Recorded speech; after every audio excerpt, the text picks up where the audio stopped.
36 जिल्हे, 36 बातम्या. News G9 Maharashtra. उत्तर तुमच्या प्रश्नांची.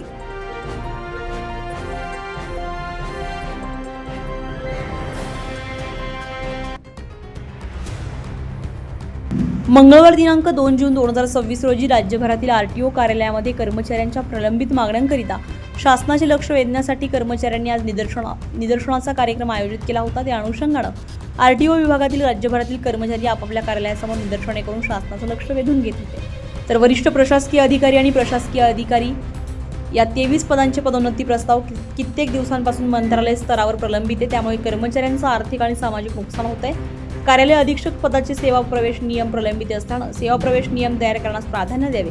सहाय्यक मोटार वाहन अभियोक्ता या पदाचे सेवा प्रवेश नियम नसल्यानं विभागातील विधी पदवीधारक नियुक्तीपासून वंचित आहेत. वर्ग 3 संवर्गातील सर्व पदांचे सेवा प्रवेश नियम तयार करण्यात यावे. पदनाम बदल लिपिक टंकलेखक वरिष्ठ लिपिक या पदाचं परिवहन सहाय्यक आणि वरिष्ठ परिवहन सहाय्यक पदनाम बदल करण्यात यावे. आश्वासित प्रगती योजना वरिष्ठ लिपिक आणि कार्यालय अधीक्षक पदावरील कर्मचाऱ्यांना सेवा अंतर्गत आश्वासित प्रगती योजनेचे लाभ अद्याप दिले नाहीत ते तात्काळ देण्यात यावे. प्रतिनियुक्ती रद्द केलेल्या कर्मचाऱ्यांच्या कायमस्वरूपी बदल्या संबंधित विभागामध्ये करण्यात याव्यात. परिवहन आयुक्त कार्यालयातील प्रशासन विभागातील काही कर्मचाऱ्यांना बदली कायदा 2005 लागू करण्यात यावा.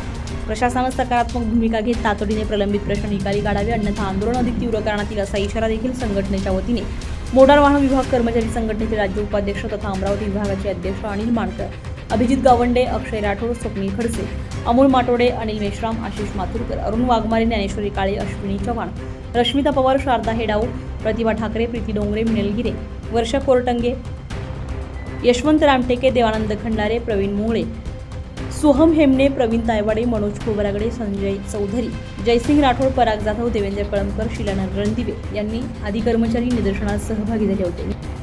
मंगळवार दिनांक 2 जून परिवहन विभाग राज्यातील सर्व परिवहन आयुक्त कार्यालयामध्ये महाराष्ट्रातल्या RTO विभागात आज निदर्शनेचा कार्यक्रम आयोजित केलेला आहे. कर्मचाऱ्यांमध्ये भडकत असलेली प्रचंड आग 2 सप्टेंबर 2022ला हा आकृतीबंध मंजूर झाला. तेव्हापासून त्याची अंमलबजावणी नाही. वेगवेगळ्या मार्गाने आम्ही आंदोलने करीत आहे. 3 दिवसाचा लाक्षणिक संप केला.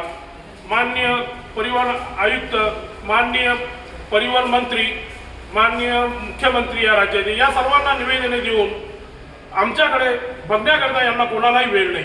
त्यामुळे सतत आमचे निदर्शने आणि आंदोलने सुरू असतात. आज संपूर्ण राज्यामध्ये परिवहन विभागात म्हणजे RTO मध्ये हा निदर्शनाचा कार्यक्रम आयोजित केलेला आहे. त्यानंतर आम्ही 9 जूनला 1 दिवसाचा लाक्षणिक संप पुकारणार आहे आणि 16 जून पासून आम्ही बेमुदत संपावर जाणार आहे. आमच्या आकृतीबंधाच्या मागण्या आहे. आमच्या कनिष्ठ टू वरिष्ठ लिपिकांच्या त्यांना पदोन्नती द्या.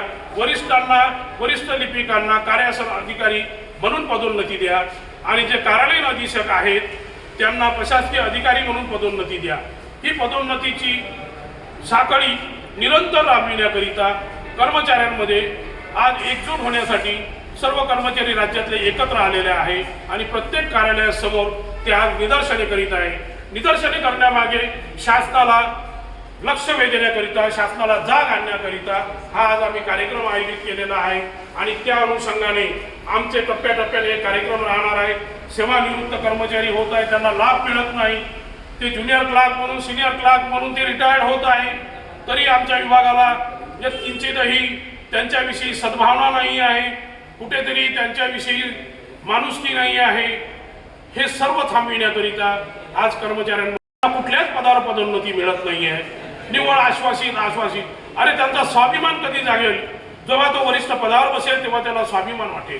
त्याच्या घरच्यांना वाटेल की माझा नवरा काय करतो, माझा बाप काय करतो, मी काय करतो हे समाजात सांगताना त्याला वाटेल की मी वरिष्ठ आहे, मी कार्यालयीन अधीक्षक म्हणून सेवानिवृत्त झालो, मी प्रशासकीय अधिकारी म्हणून सेवानिवृत्त झालो.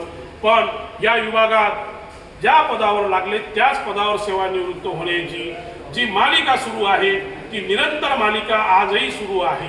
त्यामुळे या कर्मचाऱ्यांमध्ये प्रचंड असंतोष खतखतलेला आहे आणि आकृतीबंधानुसार आमच्या सर्व मागण्या शासनाने मान्य कराव्या ही आमची त्यांना नम्र विनंती आहे. आणि कर्मचाऱ्यांना त्यांचे सेवा प्रवेश नियम तात्काळ मंजूर करावे. असे कोणते सेवा प्रवेश नियम आहे की जे दिल्लीच्या तख्तावर जाऊन बसणार आहे आमचा कर्मचारी? हे कळायला मार्ग नाही आहे. कुठले सेवा प्रवेश नियम आहे? मंत्रालयाचे परिवहन आयुक्त 2 मिनिटाच्या अंतरावर, हाकेच्या अंतरावर असलेले हे सेवा प्रवेश नियम यांना 3-3 वर्ष लागतात कसे? हा आता संशोधनाचा आणि एखाद्या युनिव्हर्सिटीने PhDचा घेण्याचा विषय निर्माण झालेला आहे. मित्रांनो, अशी कोणती आहे तुम्हाला की तुम्हाला दिल्लीच्या तक आहे की तुम्ही थेट तुमचं आयुक्त म्हणून प्रमोशन होणार आहे? कळायला मार्ग नाही आहे. असे कुठले सेवा प्रवेश नियम बनवत आहे? अरे किती किमान लोकांना, कर्मचाऱ्यांना तुम्ही धूळफेक करणार आहे? किती त्यांचा अंत बघणार आहे?